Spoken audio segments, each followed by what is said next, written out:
জল কামান দিছে, ঠিক আছে, গ্রেনেড নিক্ষেপ করা শুরু করছে রে ভাই। তারপরে ভাই লাঠি চার্জ, গুলি বর্ষণ। ভাই এই বাংলাদেশের জন্য আমরা লড়াই করি না রে ভাই, ওরা আমাদের যুব সমাজকে পঙ্গু করে দিতে চায় রে ভাই।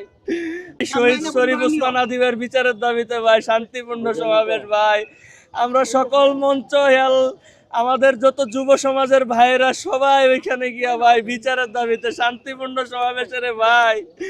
ভাই জল কামান দিছে, ঠিক আছে, গ্রেনেড নিক্ষেপ করা শুরু করছে রে ভাই। তারপরে ভাই লাঠি চার্জ, গুলি বর্ষণ। ভাই এই বাংলাদেশের জন্য আমরা লড়াই করি না রে ভাই, ওরা আমাদের যুব সমাজকে পঙ্গু করে দিতে চায় রে ভাই।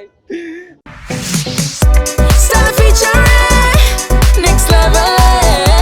Well done, side by side, Fridge.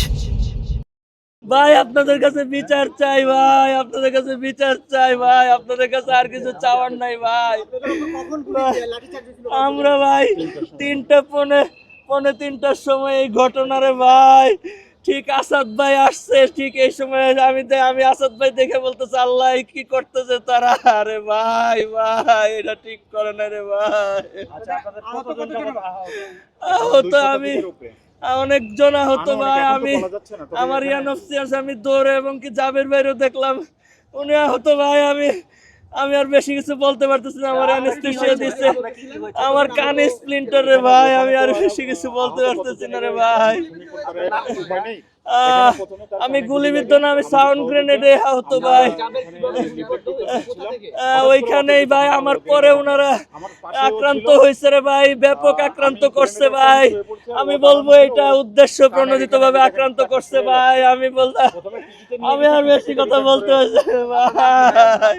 আমার নাম তারেক রহমান শাওন ভাই, আমার নাম তারেক রহমান শাওন ভাই। এই দেশটাই এই তরুণ সমাজে পঙ্গু করে দিতে চাই তরুণ সমাজ রে ভাই। এটা স্বাধীন বাংলাদেশ না ভাই, ভাই এটা স্বাধীন বাংলাদেশ না ভাই।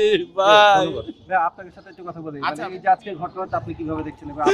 এটা হ্যাঁ আমি ছিলাম প্রথমেই, তো আমরা ইন্টারকন্টিনেন্টালের এই গেটের মুখে এখানে ছিলাম, শান্তিপূর্ণ তো অবস্থান, পুলিশ এভাবে অবস্থান একটা স্বৈরাচারের দোষরের মতন আমলিগের সময় আমরা দেখেছি। এটা এই সরকারের আমলে এইভাবে করবে এটা তো কল্পনাও করা যায়নি। আর এখন যে পরিস্থিতি, পরবর্তীতে এখানে আমার এই ভাইকে ওর কানে গ্রেনেড লাগছে, 4টা সেলে দেওয়া লাগছে, পিজি থেকে রিটার্ন করে দিছে। এখানে আসলাম, এখানে এসে 3 তলায় নিয়ে ইমার্জেন্সি থেকে কানে সেলাই দেওয়া হলো। এখন এখানে যে অবস্থা, আহত প্রায় তো 2 শতাধিকের উপরেই তো আহত আরো বেশি হবে। আর যে আহতর যে অবস্থা, এটা পরিকল্পিতভাবে তো এখন তো নির্বাচনটা এটা বানচাল করার একটা ষড়যন্ত্র কিনা পুলিশের প্রশাসনের ভিতরে একটা অস্থিতিশীল পরিস্থিতি তৈরি করার একটা নামান্তর এই বিষয়টা। ওকে ধন্যবাদ।